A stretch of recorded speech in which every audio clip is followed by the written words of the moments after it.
ends in 14 minutes. No, we have 16 minutes, we're good. I've got two little techniques I could send her home with.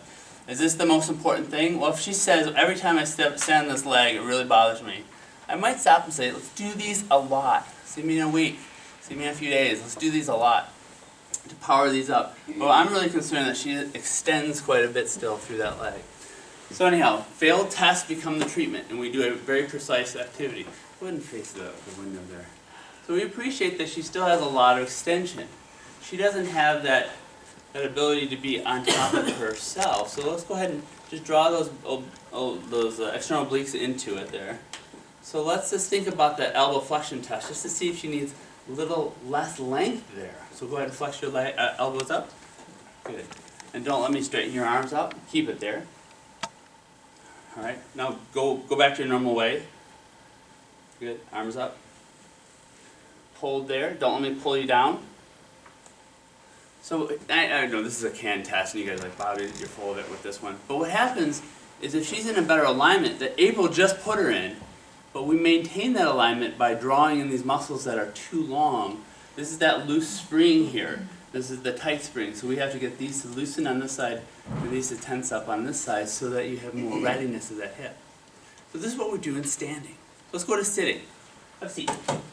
You still doing okay down there?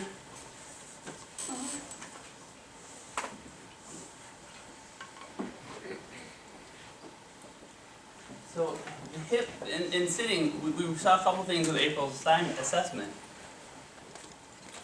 that are interesting. Inter-tester reliability aside from the fact. Let's lift up this left leg here. Hold me there, don't let me pull you down.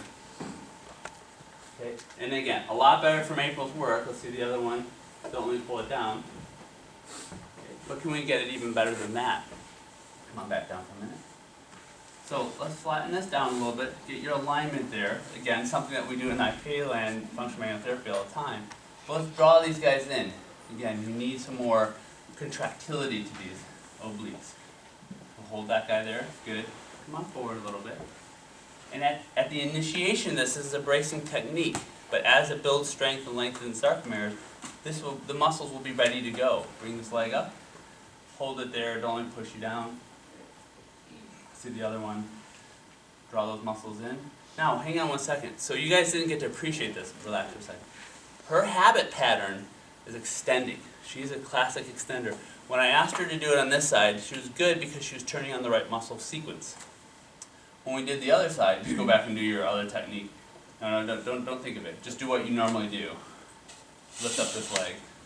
She'll extend back. So come on forward. Tense these guys up, get the contraction going, get that length-tension relationship more efficient. Leg comes up, hold it there, don't let me push you down. Feel any difference? A lot different. A lot different. So, after the manual therapy gets the joint moving properly, you turn it on. Home program, what are we going to do? And again, I don't give 1,000 exercises. Maybe just drawing in the muscle and doing leg lifts. Can you do that at work? But you have to do a lot of them. Not a lot of exercises, but a lot of one particular, a couple different exercises. So let's look at hip rotation as well. This looks a lot like what April just did. I'm just showing you how the mirrors are one to the other. Like, you know, the wife cooks the dinner, the husband cleans up, or vice versa, whatever. April and I are... You cook, I clean. Okay, great. My wife can't cook, or clean at all. She can cook, but... Alright, here we go. So I'm going to look at... What was her more dysfunctional side? Probably the right? I can't remember. Whatever. So bring your leg up like that. Hold it there. Don't let me push you out. And again, before April's good work, this was relaxed. This was a lot weaker there. Hold it there. So in MSI, we're really concerned about the hip lateral rotator. So the right one's weaker than the left one.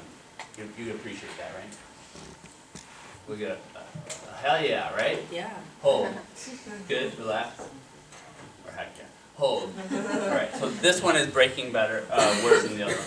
Draw on these guys, draw on those muscles there. So what I'm doing here, my lecture was like 3 days ago, right? You can't even remember what I was talking about. But draw these guys in. What that does is stabilizes the pelvis, so the prime movers of the hip, keep it there, don't let me push it out, are a lot stronger.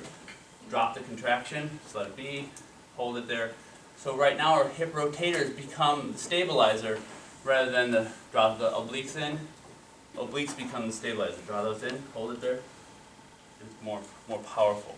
So I'm really concerned about making sure that after you get the motion from the manual work, we also draw in the specific technique. Not generic exercise, although there's a ton of research out there that talks about generic exercises that make back pain go away. But I'm really going to go out to the limb and say, you got to be very specific and give them 1 or 2, maybe 3 things, be very specific about what they do, and they do a lot of it, and they practice to be perfect with it. Okay, on your back, please. Anything to add there, April?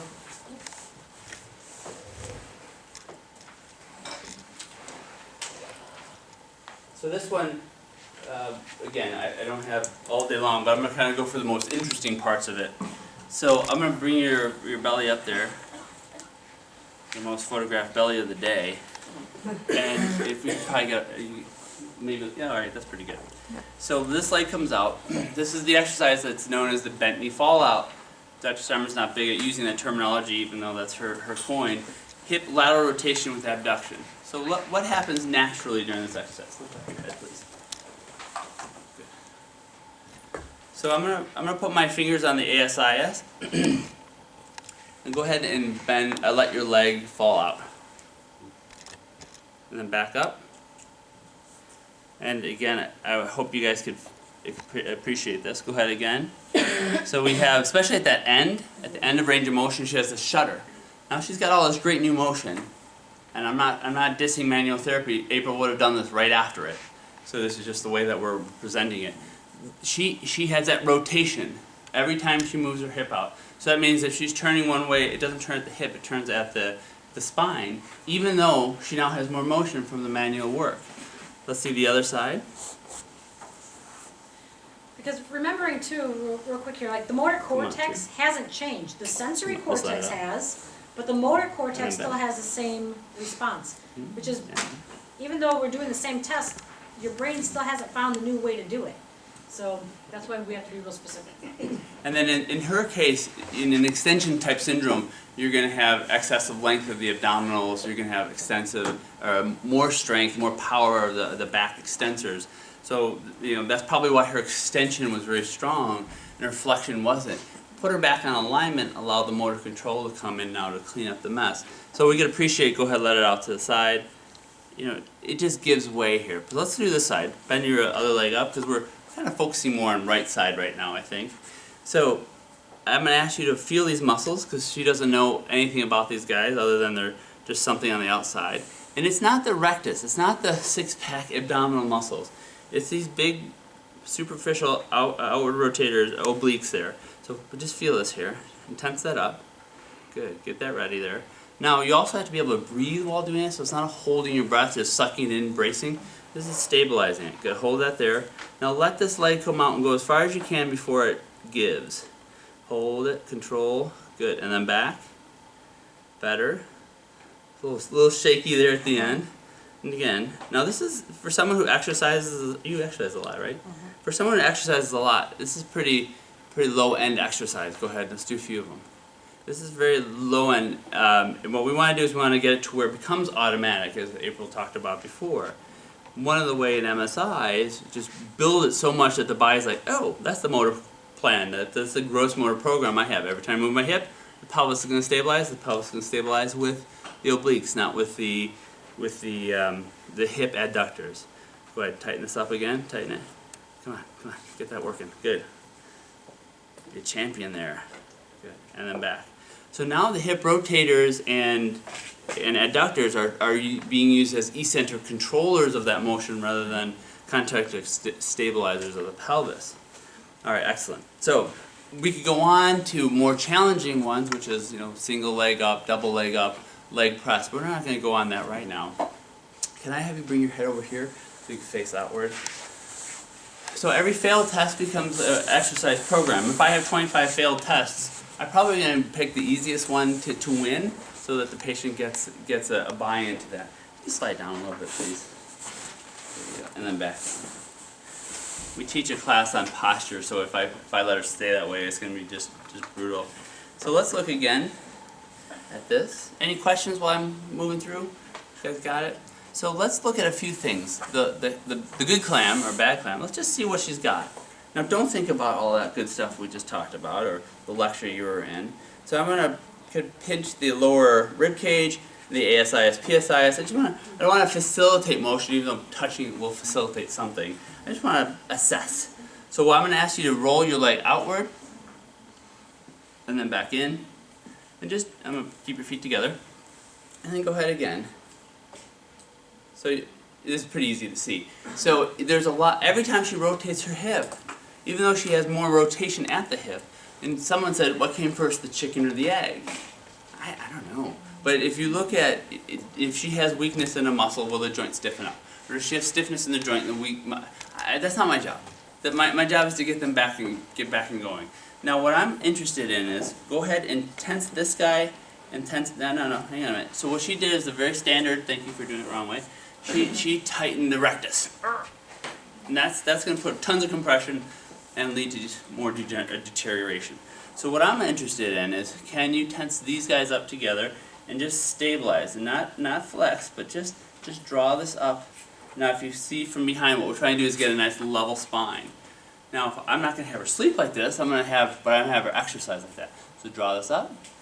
Good. Alright, now from this angle, keep that there, because now the pelvis is stable. Bring the knee apart as high as it goes before it starts to move. And then back down. Good. Now you notice a lot less motion. So this is how clams should be done. Draw in the obliques stabilize the spine, bring the hip into outward rotation and then back down. And again. Now I'll cheat here, because I'm also a manual therapist. April didn't get to do this, she talked about this. What lives right here that doesn't like when I do this? Right? It's a little tender. So there's the deep lateral rotators are dysfunctional. So this is when I sneak over and do some manual therapy to get in on it, because I want to move it along. I don't want her to be there for a half an hour trying to do one exercise. She'll get frustrated. So I'll do a little bit of manual therapy, come on back. So tighten it up again. Good. And lift up the leg. Good. 5-minute warning. Perfect. Is that what that beeper was? Oh, that's what that is. Good. Perfect. All right. So what am I going to have for home program? Maybe I'll have her do, drawing in the abdominals and standing on one leg. I might have her drawing in the abdominals, lifting the leg up, and sitting. Something easy at home. Definitely a clam type activity. Let's look at 2 more things, and then we'll wrap up and talk about how this all interplays. So hip abduction. Now, again, April just made this a lot cleaner.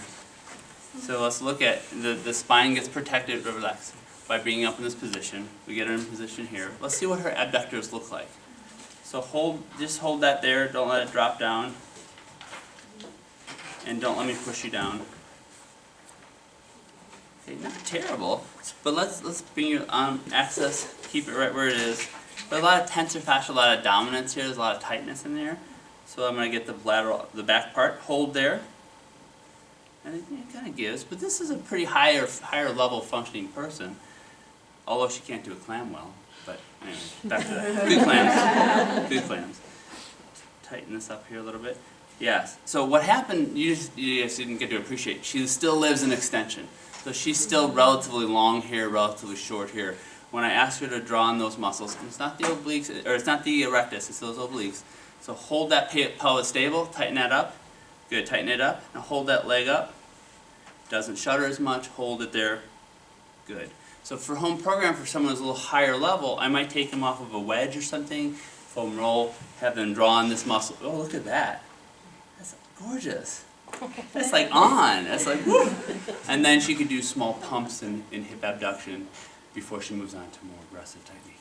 Last bit, lay on your belly. This one shouldn't be a big issue because, lift up your leg, you should have good glute hip extension strength. April trained it, immobilized it. Let's see what's going on. So we'll look at see what's going on here versus here. Just lift up that leg there. So see how she outwardly rotates that leg? That's a TFL dominance. This might be more of a motor pattern thing that we want to work on. So this might be something that she has to do in front of a mirror or in front of a loved one that tells her to stop doing it the wrong way. So lift up that leg. And she's very dominant. So outward, push out to the side a little bit. Right there. Good. and then down. And lift. So this is to train on the glutes, so those work rather than the extensor. So I backtrack, I thought she was going to be stronger in here. She's actually somewhat dysfunctional. So this might be another little activity that she needs to just build that back up. Yes? Neither of you addressed the iliopsoas. Is that time, or is that something you don't tend to go work on a So lot? from an MSI point of view, iliopsoas is going to be lengthened by strengthening the hip extensors and glute Right. med. From an IPA functional manual therapy, we go in there and soft tissue treat it, very similar when we do the AP work. And So I would have done it before that. You would have addressed yeah, the iliopsoas is one of our big dogs. Yeah, So yeah, I just we thought do you could- deep muscle just like April did, and that will help this along. The last little bit, bend, come up on your hands and knees. Just this is Shirley Sarman's key exercise. If I didn't do this lecture without it, so flatten yourself out again. She just likes to cover herself up. Must be that dog tattoo. So we're looking at how does she do with it. So flatten it. Yeah, just go do it normally. So come on out. So she does it. Come on back. So a lot of flexion here. So what we want to do is train her. So keep right there. Flatten that back a little bit. This is another way we get at the psoas from MSI, is doing the heel rocks, keeping the back nice and flat. Just come back as far as you can.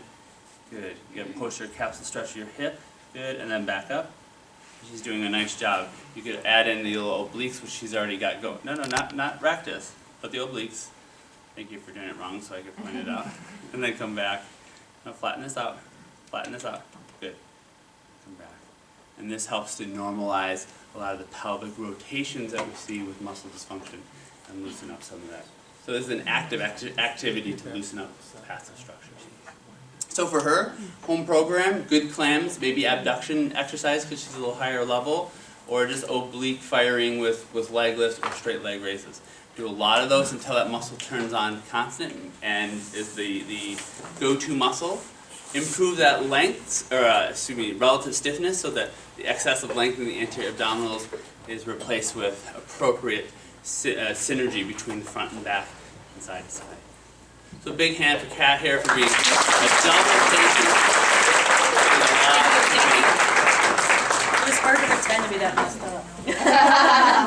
That's good. Thank you very much for your attention. I don't think anyone's fallen asleep, at least that I saw. It was great. You get to sign the sign-in sheet twice,